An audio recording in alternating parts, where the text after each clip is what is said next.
Welcome to episode 95.5 of the Coast to Coast AFL podcast, Mythic and Blaze. I am Blaze, your host, and in this one, it is the Western Bulldogs' turn to be analysed.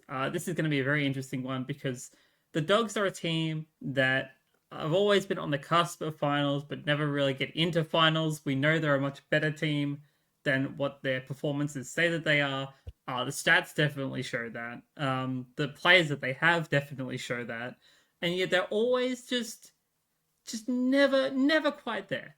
So we're going to jump into this one and just completely go over why that is the case. Do we think they'll actually make finals this year, or is it just going to be another trend of always being on the cusp? But without further ado, how are you doing, Mr. Sarek? Not too bad, not too bad. We're getting into the tail end of it.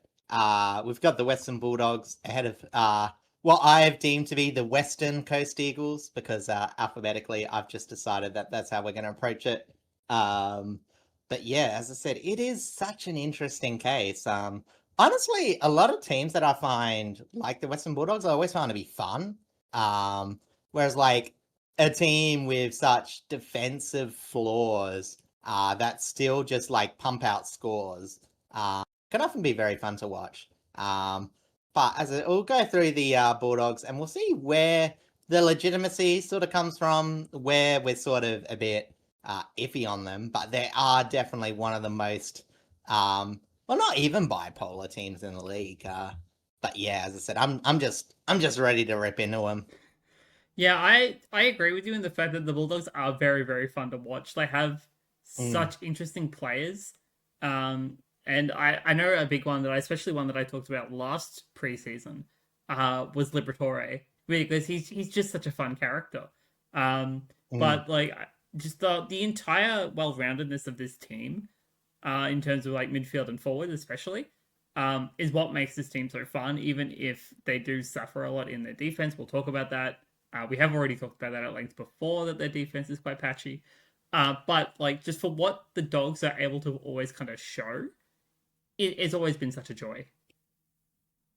Yeah, exactly. And, you know, as we go through the 2025 games, it was a pretty slow start, but you got to remember that the Dogs were absolutely smattered with injuries, which didn't really fix until about round 6 against the Saints. So the wins and losses were about as expected. Beat the Blues and the Kangaroos, but lost to the Magpies, Dockers, and Lions. Then they start getting on a bit of a tear, where we sort of see the theme to the season, where bottom 8 teams and the Giants get absolutely torn to shreds by this outfit. Demolish the Saints, demolish the Power, absolutely demolish the Bombers, almost got 100 points there, smash the Tigers, smash the Kangaroos again, Bombers, Giants, gone, Eagles absolutely torn apart. And that is where the bulk of their statistical prowess came from. But the downside is that there were just too many close losses. They were very similar to Fremantle of last year. Mm-hmm. Obviously, we've got that 6-point loss to the Pies. We've got that 10-point loss to the Suns. The 16-point loss to the Dockers, and the 15-point loss to the Dockers that ended their season. They needed to win at Marvel to get in. They fell short of it. And yeah, as I said, 10-point loss to the Lions at the Gabba. Yeah, as I said, it was just, they were a hair's breadth away. But at the same time, you know, to make finals or to be, you know, a finals prowess, you just need to win 1 or 2 of those games in the season. And they're just a team that didn't.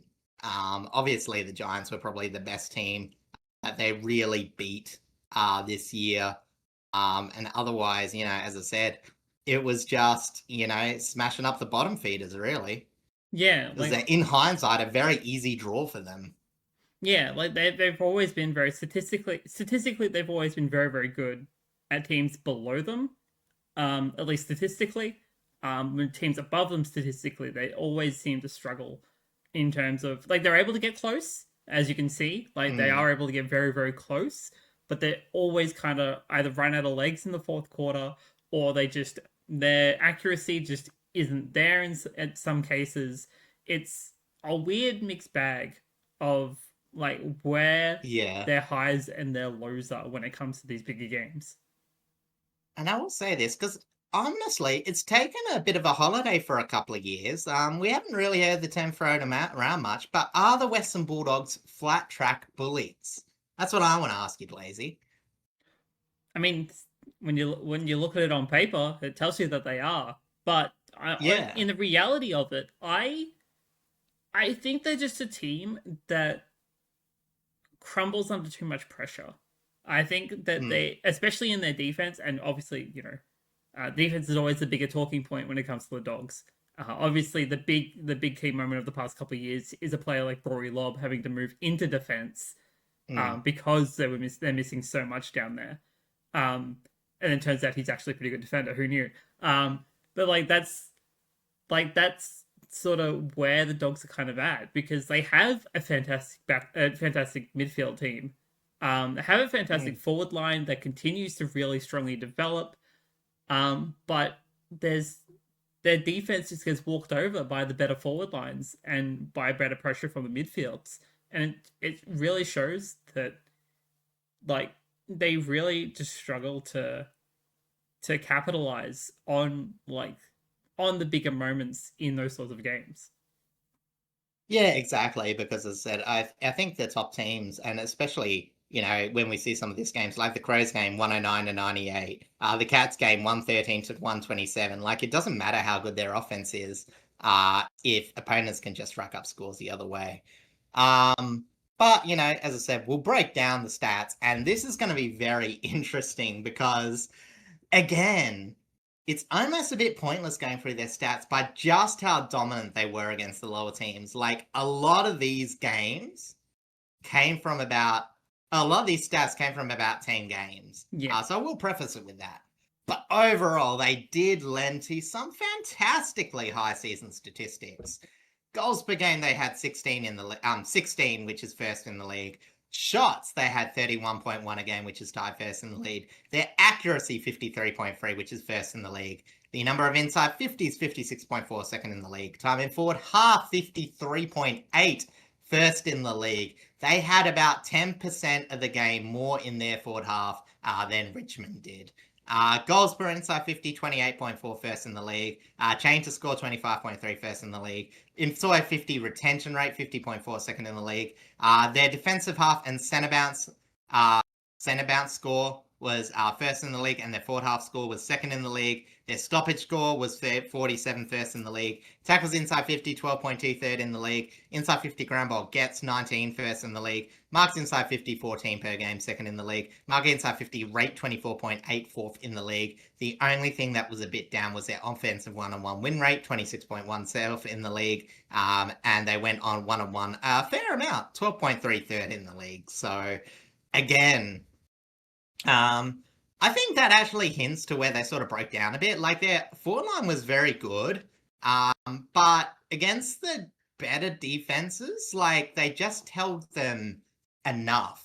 It's not like they didn't kick bags against any of the good teams. You still had Norton popping up, in games against a lot of positions, and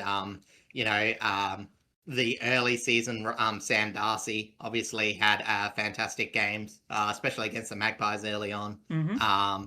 But as I said, they're not. As I said, they finish off a lot better because of their better work when their midfield is dominating. And this has just expanded those stats to the extreme. But I still think on paper, they're like, you have to say they're an adjusted rank of a top 3 offense on paper. Yeah, they're easily by far and away one of the best forward lines, or at least one of the best offenses in the league. In terms of like personnel, I think it kind of varies because a lot of their offensive work does also come from their midfield, more so than directly their forward line. Obviously, you've got Darcy and Norton doing a lot of the conversion heavy lifting, but then you've got players like Bailey Dale who love to have a stroll up forward, and players to come off their halfback as well as through via the wings. Then obviously you've got players like Liberatore and the Bond who come through the inside. Kennedy, who came over from the Blues, has had a fantastic season under the Dogs. Like there's a lot of that isn't just coming from their forward. A lot of the work is coming Yeah. from their mids. Well, even their depth, like we talked about in Sydney, how they have an insane depth of like midfielders that can come forward. You know, if you've got the Bulldogs, they've got Riley West that loves coming forward and kicking goals. They've got Riley Sanders as well. Joel Freer spent a bit of time in their forward line and kicked a few. So, as I said, it is a wide smattering, and it's not one where you can go, oh, we can just lock up deep because they love a few players that come up and kick a few goals. But yeah, as I said, it is still very much a potent, pure forward line as well, because as I said, Aaron Norton, you know, Sam Darcy, even players like, you know, play a bit more in the forward line. Probably Riley West, probably a bit more of a forward than a midfielder, and he had a really good year. And even we saw Buku Karmas fill in a role a few times, even if he has fallen a bit out of favour. Lathan Vandermeer as well, you know, putting in efforts here and there. Yeah. Yeah, We'll move agree. on to their defense, which is a bit more suspect to say the least, and I think it's a bit more in depth than just their back six. But we'll start with the points against, and these will look all right. Just by the sheer amount of dominance. Like, as much as their offensive stats are inflated, I do think their defense is a tiny bit inflated, just like it was last year. So points against is 11.5, tied 7th in the league. Opponent shots, 24.3, 9th in the league. Opponent's goals per inside 50, 24.2, 10th in the league. Opponents change the score, 20th, 20%, 9th in the league. Opposition inside 50 retention rate, they let them have 50% disposal retention, which is 15th in the league. Opposition mark inside 50 rate, 24.4, which is 12th in the league. So again, when opponents do break inside 50, they're not finding hard work to find an option. As well, their defensive one-on-one loss, 32.8, 17th in the league, and defensive one-on-ones happen 10.5 times per game, which is tied 13th in the league. So spoils, 28.6, 16th in the league. So this is a team that really struggles once it gets inside 50. They're actually okay on the ground. Opposition inside 50 ground ball gets is 14-6 in the league. So even when you adjust the fact that opponents don't get many inside 50s, they're still going at an okay rate at picking up those ground balls. Opponent defensive half to score, they're fairly leaky in 13% for that to happen, which is 12th in the league. But they just don't allow anything in the forward half, really. Opponent forward half score 33.7 per game, which is 3rd in the league. Opponent score from stoppages 30.1, which is 3rd in the league. But obviously, we're saying that the defensive half work is very porous. They allow 34.3 points per game, which is 11th in the league. Yes, and whilst it's a lot of it comes down to the fact that they don't necessarily have like I wouldn't say reliable, that they don't have a proper key position players. Like it's still very much a underdeveloped area in their structure. Obviously, Rory Lobb has adapted very well into playing into this backline, which has been very good for them.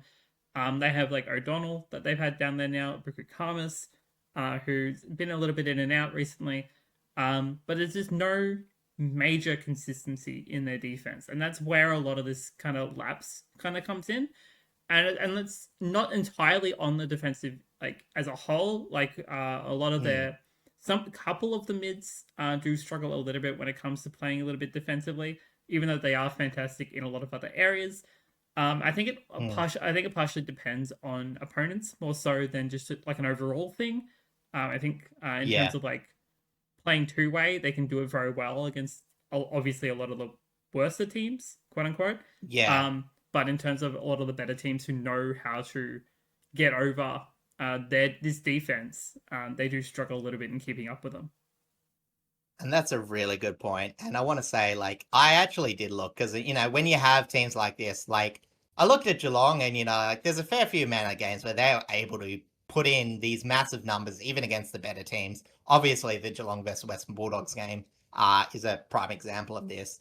But when you look at the Bulldogs, it's quite clear to see where they struggle. And it is their defensive pressure stats against the team. And it's stuff like intercepting, which is already mediocre when we look at the movement stats in a bit. Mm-hmm. But it absolutely falls off a cliff.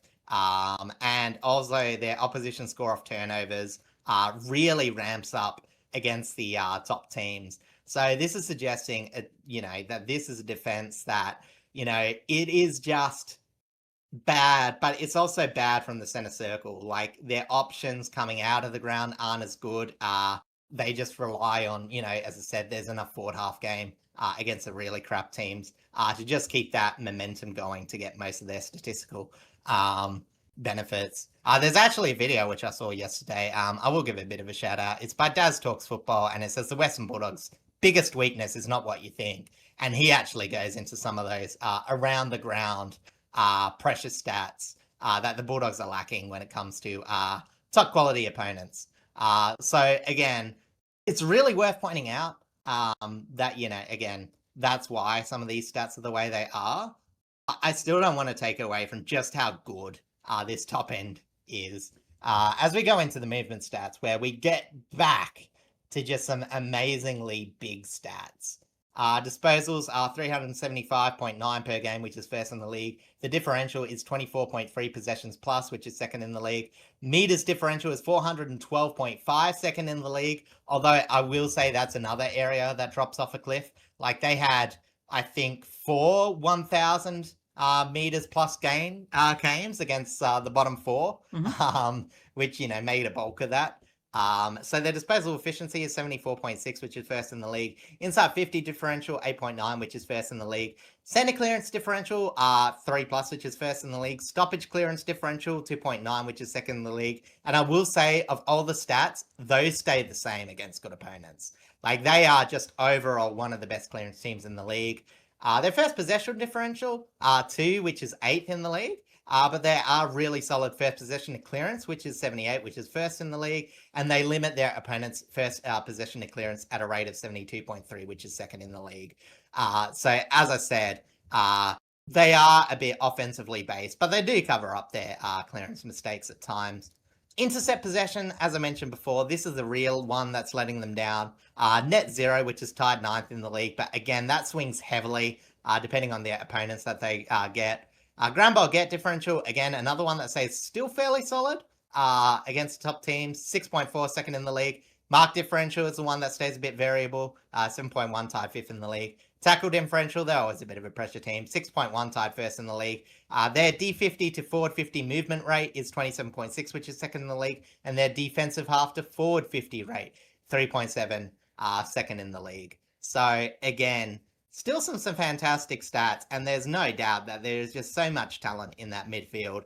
It's just worth remembering some of these stats need a bit of context. Yeah, a lot of the positives from these stats will come from them dealing with the weaker teams. But when you look at them play against the good teams, and the fact that for the most part they do measure up quite well, a lot of the positives from these stats are definitely warranted. Especially when it's a midfield full of your Bontempellis, your Liberatores, Treloar, Kennedy, Dale, Riley West, and Riley Sanders. They've both kind of got a lot more game time in them. The fact that Freya stepped up massively. I will talk about him in the important players list just for note. They've got a lot of younger players as well as their veterans coming through this midfield and developing extraordinarily well. And it is worth noting, like, while I did mainly look at the differentials when I was looking at, like, best performances versus worst performances in the year, like, when you look at the raw stats, like, these numbers are still insanely high against the top teams. It's just the top teams are able to do the same, if not more, against. So it makes their differentials against top teams nearer to 0, and negative in some areas, obviously.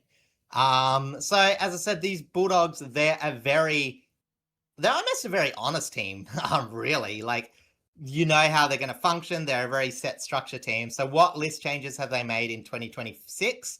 The answer is not all that much. Yeah, that's right. And we'll talk about the outs as we always do first. The big one being Jamarra Ugle-Hagan off to the Gold Coast Suns.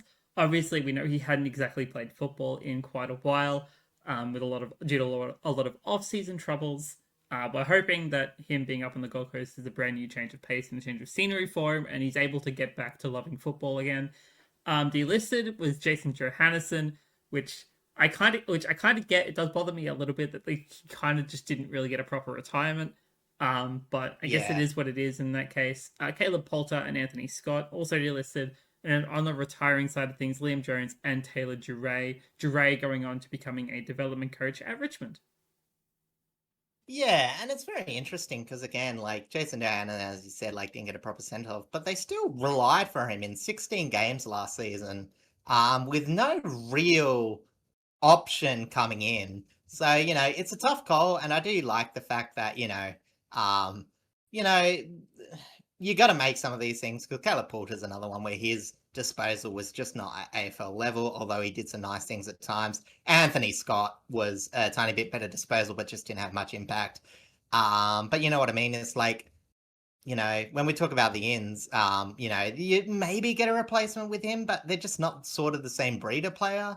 So again, it's going to be interesting how they make their halfback exits, considering that it already was arguably maybe not weak, because obviously Bailey Dale's a fantastic player, but really struggled to connect with that much further up the ground, and may need a bit of a line breaker to vary things up. Yeah. On the inside of things, via trade and free agency, they grabbed Connor Broderick from the Gold Coast Suns. I actually can't remember if it was part of the Eagle Hagen trade or if it was a separate trade, but yeah, it was I think so. it's basically a 1-to-1 in terms I of think it might have been free usefulness. agency. On the draft side of things, though, Lockie Carmichael was picked up at pick 21. Lewis Emmett was picked up at 27. And brother to Sam Darcy, Will Darcy, was picked up via father son at pick 60. And as Sarek just added to the thing, retiring was also James Harms, which was announced only a couple days ago as of recording. Yeah, yeah. So I didn't write this, but yeah, I forgot about that. So I just popped it in there. But again, we're talking about half-band reactors that just went up to snuff. I did say it would be funny if you like got to the preseason and you're like I get a bit slow to the preseason. Your body's not quite as good, but then maybe you just got to the point where it's like, oh, my body isn't getting better. I think I got to retire. It's like it is funny, like not ha funny, There but there is like there is quite a few players that do kind of go through that cycle where they'll hit the off season, you'll do your yeah, usual off season things, and you come back to training, you think, maybe first couple of weeks in training, you think, yeah, all right, I think I can probably do this. And then as you continue training and training throughout the summer, you realize maybe not. Maybe the body's not quite yeah. up to it anymore. Normally it just doesn't happen this late into preseason training, but as I said, it opens up a spot before their practice matches. So, as I said, we'll probably do a send off for him once the regular things. We forgot to do it on the last episode, so yeah, I'll remind me to do that on the to do list. Yes. But Cutter Butterick, is very interesting because everyone's like, oh, they're bringing in a key back to patch up the hole, but he's 175 centimeters and he's a good defender, like no doubt, but he's not a key defender. And arguably, I think his possession is sometimes a bit underrated. It's hard because I haven't really seen Connor Butterick that often, but I've always found him a very good, defensively accountable player. So at the very least, you're adding something there. But yeah, as I said, he's definitely not a key back solution. He can play Tola on those, like, he would be fine on a Jack Gunston sort of player, Yeah. I would say. Lucky Carmichael, Lewis Emmett, and Will Darcy, as I said, all midish picks. Will Darcy, obviously, nepotism wins again, as is most industries. Although, if he is even slightly as talented as Sam, the Western Bulldogs are going to be really good. And, being tall, he might even be, ruck or back. I'm really not, I haven't actually read that much on him. So, yeah. What's I got here? It Yeah, says I that don't he is a actually. defender slash forward. Oh, interesting. So he's going to be a little bit of a utility. It sounds like. I wonder. Yeah, well, I I mean, mean, Bever. tall in the back line, they would need that. Yeah, Bever might try to mold him more into defender because that is currently what they require. Um, Yeah. but I Well, they wouldn't be probably, opposed to seeing a yeah. second Darcy up in the forward line either. To be fair. Yeah, well, as I said, they're probably going to try on Bustlinger.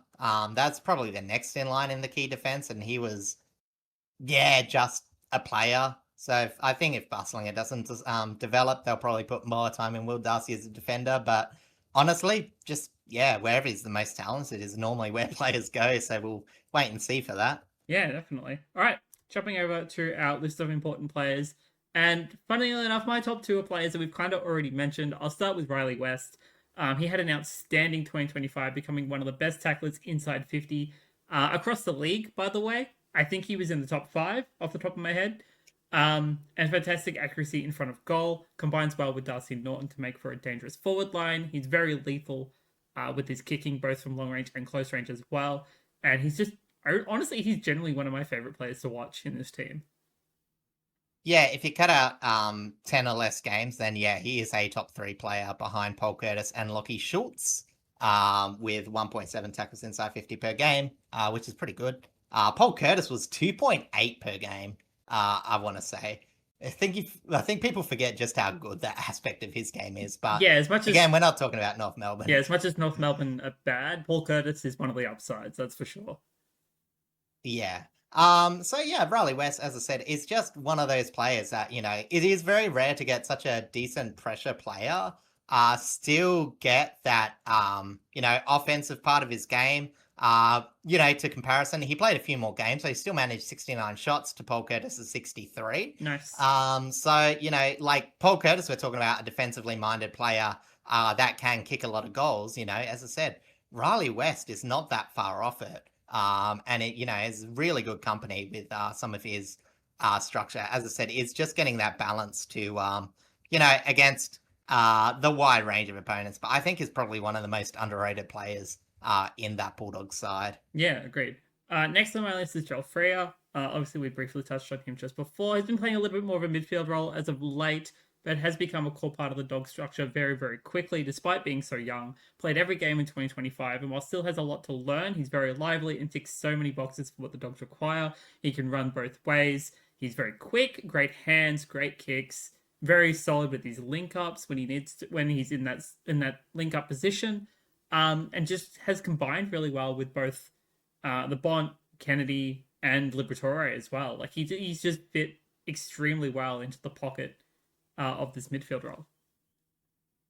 Yeah, and as I said, it's going to be very important because I'm looking at this list and realize I didn't update the news from yesterday. But he will see a lot of time in that inside midfield if Adam Treloar does have a bit of a late start to the season. He has done his quad, I think it was. It's a soft tissue injury, calf. Seems like. Okay, so I think it's along the lines of the injury that's already kind of been on and off with him over the past couple of years. Yeah, exactly. Yeah. So Joel Freya, absolutely beautiful. I think we mentioned him last year in these important players because I said you could tell it from his rebounding off the half back line when they put him there. So, he's played all 3 positions and every one he's done relatively well in. Well, technically he hasn't rocked. I don't think they'll put him in there. I don't think they're going to put him in the rock. Well, if he does rock and he gets like a win hit out, I think you just retire him then and there. Just mastered all 3 formats of the game. They're not going to put him in the rock for as long as Tim English is there. And I may as well just talk about him now. Has shaped him to be one of the best rocks in the league. English is so well-rounded. He's a difficult threat of teams to deal with. He's able to defend. He's able to play up forward. He's actually combined really well with both Darcy and Norton when he's had to kind of shift forward. And obviously, very fantastic in the ruck. His ability to take strong marks, hit goals, and win one-on-ones, and impact contests shows his versatility and is very key to the Dogs' future. He is 28, so he's in the prime of a ruck, and will likely be their number 1 ruck for probably at least another 3-4 years, I would say. So he's definitely in the right spot to be a number 1 ruck in the comp. Yeah, it's just going to be interesting with the new ruck rule. I think there's 2 ruckmen that I think are really going to be pivots. I think I'm less worried about Tim English. I'm probably more worried about Sean Darcy. Yeah. I just didn't go too much into it because that's a bit too much theory ball for me. But Tim English, it's not known for his winning percentage in hit out. So it's going to be very interesting to where maybe he stays on the ground for a few more contests. Because obviously, as I said, it's not like it's that immovable as a body, but it's not the most athletic ruckman going around. So it'll be interesting to see how he approaches it. But, as you mentioned, just the around the ground stuff makes him so hard to match up against because, he's also one of the most prolific scorers for Ruckman. He had 31 shots last year for, I think, not that many goals. I don't think it's the most accurate shot ever. Yeah, 31 shots for 13 goals, so probably accuracy. Could use a tiny bit more of That's improvement. about just under 40%, I think, off the top of my head. 41.9. Oh, just over. Wasn't too bad. But, normally when you think of the most prolific, you think of Max Gawn. He only had 6 goals this year, so he was leading the goal-kicking ruckman of the pure centre bounce brigade. So I just thought that was interesting. So, yeah, as I said, I think the good thing about Tim English is even though, he might have a few tinkering to do with these ruck rules, I think that, he might actually be a player that maybe just, as I said, focuses on ground level and continues to do really good work there. He's surprisingly been very, very strong at ground level. I like him. I think him, Sherry, Gawn, I would say Nankervis maybe 2024 rather than 2025. They're all done very, very solid work at ground level. Grundy, too. Grundy has been fantastic at ground level in 2025 and 2024. So these sort of premier ruckmen, I think will end up adapting pretty well to the new rules. Yeah, exactly. Now going on, again, I will preface that I sort of put this as in, I was hoping that he was going to have a clean off-season because I think we forgot how good he was, but obviously he might be struggling to get back onto the park. Adam Treloar, as I said, big name, but the Dogs aren't going to do anything more from the off-season to suggest their defense has improved. So I think they still have to focus on being one of the best offensive-minded midfielders, offensive-minded midfield, and having him back and healthy would have continued to assert that offensive dominance. But yeah, now we're looking more towards players like Adam Kennedy, Matt Kennedy, to sort of fill that role until he comes back. As I said, hopefully he comes a bit later in the season, but yeah, it's a bit of a shame. Yeah, it is really unlucky that he just hasn't been able to get his body right since coming over to the Dogs. I know in the early parts when he first moved over, he was pretty healthy, but as ages started to catch up, his calf issues haven't been able to keep him on the park. It is really good for him to see him at least win one form of a premiership, being the VFL premiership. It's still better than no premiership at all. But he's one of those players who's just always been kind of unlucky, and it's really unfortunate because he is such a talent.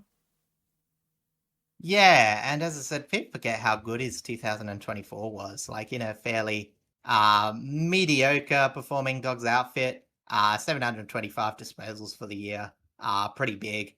Pretty well in the Brownlow count too. His second best polling year since his first year at the Magpies. So yeah, it is a bit of a shame. As I said, I was really excited to see if there's one last roll of the dice for him.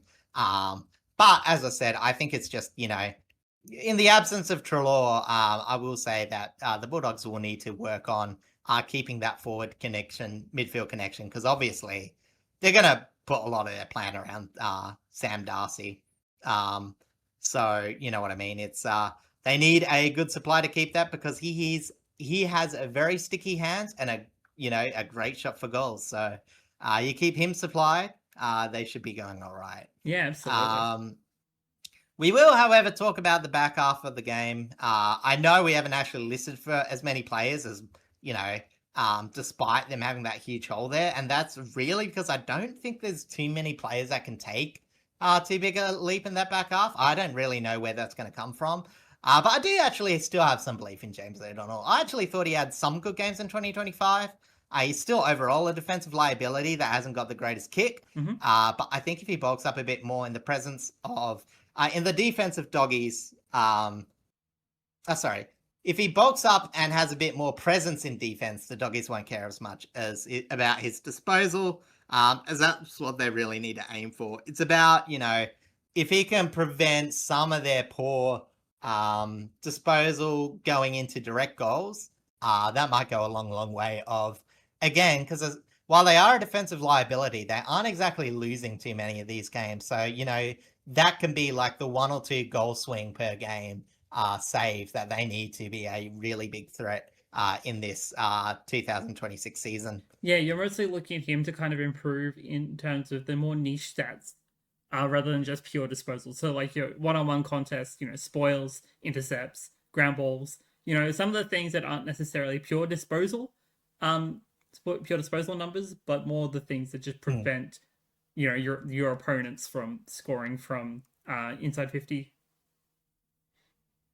Yeah, because as I said, like again, I don't exactly rate defensive one-on-one contests like as that be all end all of defense. In fact, I think they're probably one of the most overrated stats. But as I said, considering that the Bulldogs only had two players, really that were counted as the key defenders, which is Rory Lobb and James O'Donnell. Both of them averaged two defensive one-on-one contests per game, and both of them had a loss rate of above 30. In fact, the only one to average one above and have it less than 30 was Luke Cleary, who was, just an okay-ish mid-range defender. So, yeah, as I said, it's going to be interesting. I will say Luke Cleary wasn't too bad for a young defender. But again, I think some of his performance really depended on the team around him, because he was a player that I think sometimes would drop off a bit when they were in the games that we're struggling with. Yeah, definitely. Like as we've kind of just already talked about at length, like it's their defense that really, really struggles the most in terms of this entire outfit. And whilst like O'Donnell and Lobb have kind of stepped up a lot, there's just so many holes that they still struggle to fill. Hopefully, Buderick and even Will Darcy will be able to maybe shape a little bit more of this defensive lineup into something better. But who knows at this point in time. Yeah. Well, talking about Buderick, we'll welcome in him as our new face, general defender. I will say the Bulldogs will probably pick up a SSP player, an extra one, because of the other retirement of James Harms. Harms. Yep. But as for now, Connor Buderick is this one, and we'll talk about whoever they pick up when it's announced. Very handy pickup, decent defender of small players that also plays a bit above his 175cm frame. Good offensive ball user, which will help the Bulldogs on the rebound with the retirements and delistings of Duray, Johannesson, and of course Harms. Played a very mixed roles at the Sun last year. He actually pushed forward a fair bit just because they were looking for another small forward, but I think he'll enjoy a consistent role in the back line with the Suns. I can't see him playing forward ever again, or unless it's really needed, especially not in the Bulldogs. Yeah, considering he did kind of get pushed out of the Suns defense when they brought in John Noble and Daniel Rioli. And obviously, they've seen a lot more improvement from their defense in like McAndrews and players of that nature. Collins coming back, of course. So Buderick getting a lot more proper defensive time, I think will go a long way. More consistency is always good. So being able to kind of slot in with Lobb and O'Donnell and whoever else they decide to have back there will hopefully go a long way in just having a little bit more consistency in terms of defensive work rate. Yeah, as I said, in terms of that depth, they also have who's that? Caulfield, who I think was injured last year. Yeah, Nick Caulfield, I think was on and off for a bit. With Cleary as well, I think kind of had similar issues. I don't actually think Caulfield played last year, but I've got to check. I don't remember him on the park. Oh, he played 4 games last year. So, I knew he played a little bit. I just couldn't remember like how many or where. But yeah, as I said, it's very dire in that defensive structure. So Buderick is a very welcome inclusion. Oh, definitely. Reason for optimism now. The Bulldogs, despite being a one-dimensional team, have constantly put up solid offensive numbers whilst continually covering new offensive players to keep the well wet. Start the year with a much healthier list in 2025, which will help get the scalps needed to bring the Bulldogs back in finals, and Buderick is much appreciated in the defense. Yeah, we kind of both just really echo what we've already kind of talked about. Like, despite the past few years looking very much the same, 2023 to 2025, all very consistent. 50-50s are where they were going to make finals, but all still very good years statistically. 2026 looks to be different, hopefully, with their inclusions. Buderick is an excellent pickup with their younger players having solid seasons under their belts, plus a player like Kennedy also getting a full season with this team, having only, I believe this is technically his second year. I think he came over in the 2024 off season. Yeah. The Dogs may finally be in the right spot for a strong finals tilt. obviously, I think 2024 they made finals and went out straight away. I think 2023 Yeah. was much the same. So I think this might be the year where they can finally push themselves, possibly to a I wouldn't say to a qualifier because that would require them making top four, but like pushing to at least a semi or maybe even to a preliminary. I think they're finally in that right position. But if they Mm. get, but that'll be mostly relied on if they can get their defense right, more so than anything. Yeah, exactly. And I think this goes to the reasons for pessimism, where I really think the Bulldogs strike me as a bit of a fool's gold team. Whilst they were incredibly unlucky to miss finals and their incredible end of season stats, uh, they only beat the top eight teams by eight. The only team in the top eight they beat by 10 points or more is GWS. Sort of what I said earlier. You got to take those stats with a grain of salt. A team with a terrible midfield, may I add. So again, even more reason why GWS might be the team that, just doesn't stack up well against them anyway. This team just doesn't work hard enough both ways, and there are better, more rounded bully style teams out there like Brisbane or now the Gold Coast even. The Gold Coast still have similar problems to the Bulldogs. They're not the best outside team. They've got a lot better defense, obviously, but probably not as much offensive prowess. But I'd much rather have the Gold Coast overall system than the Dogs if I was just to pick one, I guess, for 2026. Yeah. Again, we kind of just echo everything that we've kind of just talked about. The Dogs are great, but they do really fumble at the worst times, and that is against the teams that are quote unquote better than them. They should have made finals last year, but wasted so much potential when it came to the top end teams. 2026 is looking different, but it's hard to discount their track record from repeating once more. So it's a big concern. But again, a lot of this does end up relying on if they can get their defensive work to shape up to be in line with their forward work and their midfield work, because it really is their biggest issue. I just don't think it's going to happen. Like, in the space of a year, no personnel changes. I almost think you can discount that happening. But, as I said, it's just whether this is, good enough to actually take them further. Because, the obvious flip side of this is if this is the Dogs' peak, then it's really only downhill from there, because then they're sort of stuck with this mediocre defense and an aging midfield. So, again, few questions of concern. But overall, I would be shocked to see this team miss at least the extended finals. Mm-hmm. But it is really a paper cannon. His main draw is in the center. Will shut down in a few years. Should be an okay outlook for this year, but I worry about the long-term future. I do think there's a bit of variability. I put them 5 to 11th. But again, I do think that, despite the... as I said, even though I've opened up fifth, there are teams that I've had peak being fifth that I actually think are more likely to go further in finals. I would say that the Bulldogs' real peak is a finals exit first round. I don't see them doing much more unless it's a really weak eighth opponent or something. I want to hope that they do better. I really, really want to, because as we talked about at the start of this episode, they're a really, really fun team to watch. And honestly, I enjoy watching them a lot more than I do the Suns or even Brisbane to some degree.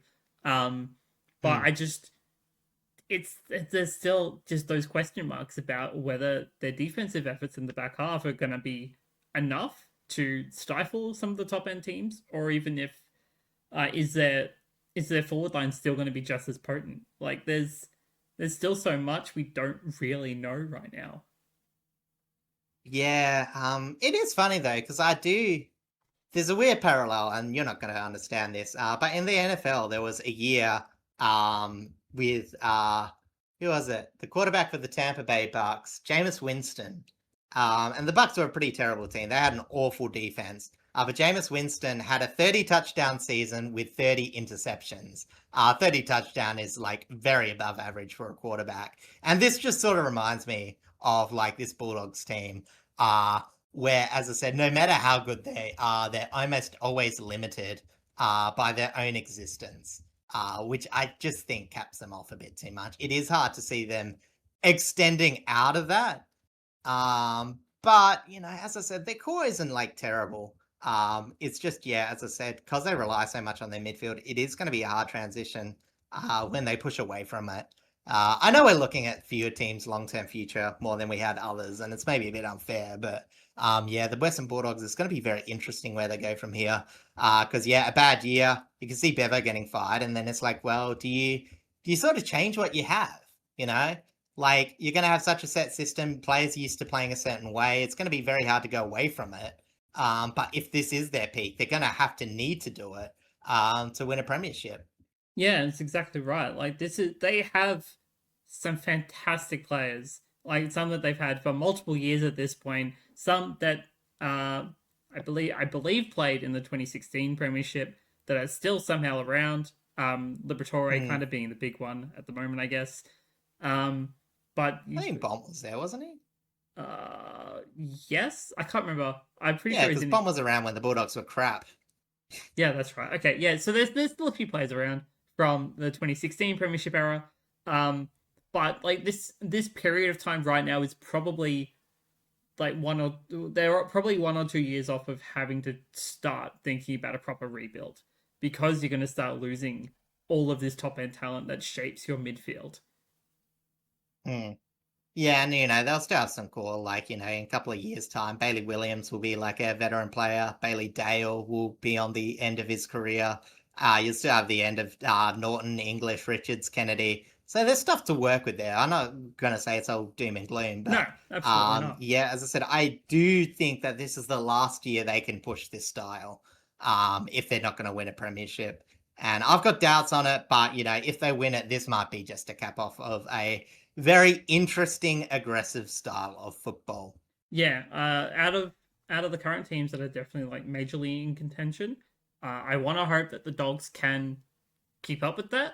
But at the end of the day, like I wouldn't be surprised if Brisbane end up coming along for a three-peat again, or something along that nature. Yeah. Something that we've seen like a million times before, and we won't get to see the unusual underdog story that the Dogs had in 16. Yeah. Um, any final thoughts? Oh, not really. Shouts to Soof. Um, One of our friends who is a big Bulldogs fan. As I said, I think he knows a lot of these points as well as other people. I do think the media are getting a bit too excited on the Dogs. I think they're going to be like the Victorian overrated team. But as I said, I don't think that you should be absolutely dogging them, so to speak, because they still have a lot of good upside. They do. They have a lot of upside, and it's one of the many things that I think people just love about the Dogs is they have such likable players, and like they play such a fun style, and it contributes to just a good bit of footy to watch compared to some other teams. Yeah, exactly. It's like, as I said, like you can't have everything in football. And, this is the funny thing. It's like we go off about, the Dogs, but, we sort of give Hawthorn a pass for having a pretty makeshift forward line. But as I said, I think the difference is how good your coaching is to cover up those areas. And yeah, as I said, it's just something that Bevo's never fixed. So I just don't see it changing. Um, but it is a bit sad because I feel like if they were able to find a way to at least, and I think it would be by generating more intercepts, which they are okay at, especially the forward half of the ground. They're a fantastic intercepting team compared to the back half. Mm-hmm. So yeah, as I said, it's a bit of a shame where some really good bits of system gets let down by a bit of a chasm, a cavity, if you will, in that back line. Yeah, it's fingers crossed that something changes in this off season going into 2020 into the 2026 season that will fix up those holes. But who knows? But that does indeed actually bring us to the end of the preseason analysis episode for the Western Bulldogs. Thank you all so much for liking, commenting, subscribing, and just coming to hang out with us in this one. Our last preseason analysis episode is up next, and it's the West Coast Eagles. Saved the quote unquote best for last, if you want to look at it that way. I can't promise we'll have too many positive things to say about that, but please stay tuned for that in case you're curious. We will also be revealing our final ladder predictions in that one as well. I will also post those ladders to our socials, specifically our Instagram, of course, if you're curious when that episode goes live. That way, so I don't spoil it beforehand. if you want to actually watch the reveals.